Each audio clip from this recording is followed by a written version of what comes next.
حضرت ایوب علیہ السلام کا شمار ان برگزیدہ انبیاء میں ہوتا ہے جن کی زندگی صبر و استقامت کا ایک لازوال نمونہ ہے۔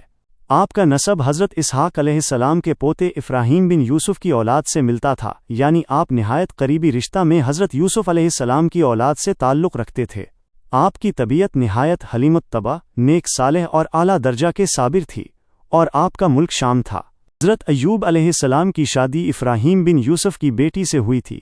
آپ کا طرز زندگی سخاوت اور عبادت سے عبارت تھا۔ آپ کا یہ عمل تھا کہ آپ روزانہ 2 مسکینوں کو کھانا کھلائے بغیر خود بھی کھانا نہیں کھاتے تھے۔ جب کوئی نیا کپڑا استعمال کرنے کا ارادہ کرتے تو پہلے 10 مسکینوں کو کپڑا پہناتے، پھر خود پہنتے۔ اللہ نے آپ کو دنیا کی ہر طرح کی نعمتوں سے نوازا تھا۔ آپ کو کثیر مال و دولت، مویشی، وسیع زمینیں اور نیک و صالح اولاد عطا ہوئی تھی۔ آپ اپنی دنیاوی زندگی میں ہر طرح سے خوش تھے اور کثرت سے شب و روز اللہ قدوس کی عبادت و بندگی میں مشغول رہتے تھے۔ اس دولت و آسائش کے باوجود آپ کی عبادت اور بندگی میں ذرہ بھر کمی نہیں آئی۔ حضرت ایوب علیہ السلام کی اس بے مثال اطاعت و شکر گزاری کو دیکھ کر ایک دن شیطان مردود نے اللہ عز و جل کی درگاہ میں عرض کیا، اے رب، تیرا بندہ ایوب جو یہ کثرت سے عبادت کرتا ہے اور لوگوں سے جو سلوک کرتا ہے، یہ سب صرف اس مال و دولت اور اولاد کے باعث ہے جو تو نے اسے عنایت کی ہے۔ اگر تو اسے یہ سب نہ دیتا تو وہ تیری عبادت اتنی زیادہ کبھی نہ کرتا۔ ہمیں اس کے پاس جانے کی اجازت دے دی جائے، پھر دیکھیں گے کہ وہ تیری عبادت اور بندگی کو کس طرح قائم رکھتا ہے اور کس طرح ثابت قدم رہتا ہے۔ اللہ رب العزت نے حضرت ایوب علیہ السلام کو آزمانے کے لیے شیطان کو اجازت دی تاکہ ان کے ایمان اور صبر کو آزمایا جائے۔ شیطان بڑا خوش ہوا اور آپ کے پاس آیا تو دیکھا کہ حضرت ایوب علیہ السلام عبادت مشغول ہیں۔ شیطان نے چاہا کہ کسی طرح حضرت ایوب علیہ السلام کو بہکا دے، مگر وہ کسی طرح بھی کامیاب نہ ہو سکا اور مایوس ہو کر لوٹ گیا۔ بعض روایات کے مطابق فرشتوں نے بھی آپ کی عبادت دیکھ کر یہی عرض کیا تھا کہ آپ مال و دولت کی وجہ سے شکر ادا کرتے ہیں۔ تب اللہ نے فرمایا کہ اس کی اطاعت و بندگی مال کی وجہ سے نہیں، بلکہ خاص میرے لیے ہے، اور وہ ہر حال میں میری رضا پر شاکر و صابر رہے گا۔ اللہ کی مشیت سے حضرت ایوب علیہ السلام پر آزمائشوں کا ایک کڑا دور شروع ہو گیا، جیسا کہ بعض روایات سے پتہ چلتا ہے کہ سب سے پہلے آپ کے مال و اسباب کا نقصان ہوا۔ آپ کے 40,000 بھیڑ بکریاں، ہاتھی، گھوڑے، اونٹ، گائے اور بیل یکے بعد دیگر بیماری یا غیبی آگ سے جل کر ہلاک ہو گئے۔ پاسبان اور چرواہے آ کر آپ کو خبریں دیتے رہے، مگر آپ ہر بار یہی جواب دیتے، جس کی چیز تھی اس نے لے لی، میں کیا کروں، یہ کہہ کر آپ پھر سے عبادت میں مشغول ہو جاتے۔ اس کے بعد ایک شدید سانحہ پیش آیا۔ آپ کے 4 بیٹے اور 3 بیٹیاں معلم صاحب کے پاس پڑھ رہے تھے کہ اتفاقاً چھت گرنے سے دب کر شہید ہو گئے۔ معلم صاحب نے آ کر غمگین ہو کر خبر دی تو حضرت ایوب علیہ السلام نے انتہائی صبر سے فرمایا کہ وہ سب شہید ہوئے۔ ان سب واقعات کے بعد آپ کا تمام اسباب و اثاثہ، گھر، دروازے اور پردے بھی آگ سے جل گئے، غرضی کا کوئی چیز باقی نہ رہی۔ لوگوں نے گھبرا کر آپ سے پوچھا تو آپ نے کہا، میرے پاس میرا ایمان، اللہ کا شکر اور میری جان باقی ہے، بہرحال جو ہے وہ بہت بہتر ہے۔ آپ نے یہ سب کچھ دیکھا مگر صبر اور شکر کا دامن ہاتھ سے نہ چھوڑا۔ آپ اپنی اہلیہ حضرت رحیمہ کو بھی تسلی دیتے اور کہتے کہ صبر کشادگی کی کنجی ہے۔ مال، اولاد اور گھر بار جانے کے بعد حضرت ایوب علیہ السلام پر جسمانی بیماری کی آزمائش آئی۔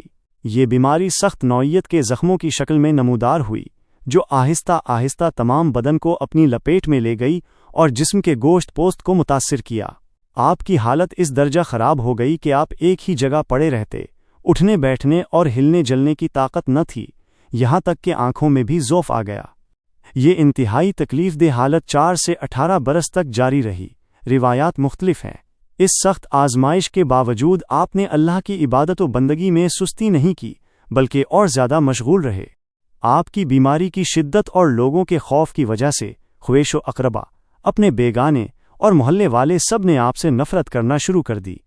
آپ کی 3 بیویاں بھی آپ کو چھوڑ گئیں، مگر صرف ایک نیک بخت بیوی حضرت رحیمہ آپ کے ساتھ رہیں۔ انہوں نے حضرت ایوب علیہ السلام سے وعدہ کیا کہ وہ صحت و تندرستی کی طرح اس مصیبت میں بھی ہر وقت ان کی شریک حیات رہیں گی اور جہاں تک ہو سکے گا خدمت کریں گی۔ لوگوں نے جب اس بیماری کے خوف سے آپ کو بستی میں رہنے نہ دیا تو حضرت ایوب علیہ السلام کو ایک گاؤں سے دوسرے گاؤں لے جایا گیا اور بالآخر ان کے 2 شاگردوں نے آپ کو ایک میدان میں درخت کے سایہ تلے رکھ دیا اور پھر وہ بھی واپس چلے گئے، صرف حضرت رحیمہ آپ کی خدمت میں رہیں۔ حضرت رحیمہ ہر روز محنت و مشقت کر کے جو کچھ کماتیں اس سے حضرت ایوب علیہ السلام کو کھلاتی تھیں۔ ایک دن جب کہیں مزدوری نہ ملی اور وہ خالی ہاتھ جا رہی تھیں تو ان کی ملاقات ایک کافرہ عورت سے ہوئی جس نے کھانا دینے کے عوض حضرت رحیمہ کے سر کے بال مانگ لیے۔ حضرت رحیمہ نے ناچار ہو کر اپنے بال کاٹ دیے اور شوہر کے لیے کھانے کا انتظام کیا۔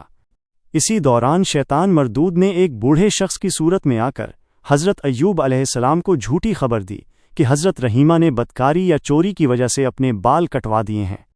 یہ سن کر حضرت ایوب علیہ السلام کو اس قدر غم ہوا کہ وہ زار و قطار رونے لگے، اتنا زیادہ کہ 18 سال کی بیماری میں بھی اتنا نہیں روئے تھے۔ بعض روایات کے مطابق آپ کے 2 شاگردوں نے کہا تھا کہ اگر حضرت ایوب علیہ السلام سے کوئی گناہ نہ ہوا ہوتا تو اللہ انہیں اس مرض میں کیوں مبتلا کرتا؟ یہ بات سن کر حضرت ایوب علیہ السلام کا دل غم سے بھر گیا اور وہ رو کر عرض کرنے لگے، تجھ کو خوب معلوم ہے میرے گناہوں کا حال۔ اسی شدید ذہنی اور جسمانی تکلیف میں حضرت ایوب علیہ السلام نے قسم کھائی کہ اگر وہ اس بیماری سے صحت یاب ہوئے تو اپنی بیوی حضرت رحیمہ کو 100 کوڑے ماریں گے۔ جب آپ کی آزمائش صبر کی انتہا کو پہنچ گئی اور آپ کی جسمانی طاقت جواب دے گئی تو آپ نے نہائی تضرع و زاری سے دعا کی اور عرض کیا، یا الہ العالمین، میں نے اتنے دن بیماری میں برداشت کیے اور صبر کیا، اب مجھ میں صبر کی طاقت نہیں رہی، اور اے میرے مولا تو مجھے اس مصیبت و بلا سے نجات دے، اور میں بہت زیادہ غم اٹھا چکا ہوں، اب مجھ پر کرم کر اور اپنا رحم فرما۔ آپ نے پکارا۔ ترجمہ: بے شک مجھے تکلیف پہنچی ہے اور تو سب مہربانی کرنے والوں سے بڑھ کر مہربان ہے۔ اللہ نے اپنے صابر بندے کی دعا سن لی اور حضرت جبرائیل علیہ السلام کے ذریعے حکم بھیجا۔ حضرت جبرائیل علیہ السلام نے آ کر فرمایا، 8 اللہ کے حکم سے اللہ نے تجھ پر رحم کیا اور غم سے راحت دی۔ جب حضرت ایوب علیہ السلام نے اپنی بے بسی کا اظہار کیا تو حضرت جبرائیل علیہ السلام نے حکم دیا، آپ اپنے پاؤں کو زمین پر مارو، جیسا کہ اللہ رب العزت نے ارشاد فرمایا۔ ترجمہ: مار اپنا پاؤں، یہ ہے نہانے کا ٹھنڈا پانی اور پینے کا۔ حضرت ایوب علیہ السلام نے پاؤں مارا تو وہاں سے ایک ٹھنڈا چشمہ پھوٹ نکلا۔ آپ نے اس چشمے کے پانی سے غسل کیا اور اسی کو پیا۔ اللہ کے فضل و کرم سے آپ بالکل چنگے ہو گئے اور اتنے خوبصورت ہو گئے کہ جیسے 14ویں رات کا چاند روشن ہو۔ اس کے بعد اللہ نے آپ کی تمام نعمتیں واپس لوٹا دیں۔ جو بیٹے بیٹیاں چھت تلے دب کر شہید ہوئے تھے، اللہ نے ان سب کو زندہ کر دیا اور مزید اتنی ہی نیک اولاد بھی عطا فرمائی۔ جو مال و متاع اور مویشی ضائع ہو گئے تھے وہ سب واپس مل گئے، بلکہ اللہ نے اس سے کہیں زیادہ نعمتیں آپ کو عطا فرمائیں۔ ایک روایت کے مطابق آپ پر سونے کی ٹڈیاں برسائی گئیں۔ جب حضرت رحیمہ آئیں اور آپ کو پہچان لیا تو دونوں نے مل کر اللہ کا شکر ادا کیا۔ اب جب حضرت ایوب علیہ السلام اپنی صحت یابی پر خوش تھے تو انہیں اپنی قسم یاد آئی کہ وہ حضرت رحیمہ کو 100 کوڑے ماریں گے۔ اللہ کے حکم سے حضرت جبرائیل علیہ السلام نے آ کر منع فرمایا اور کہا کہ حضرت رحیمہ سزا کی مستحق نہیں، کیونکہ انہوں نے ہر حال میں آپ کی رفاقت نبھائی ہے۔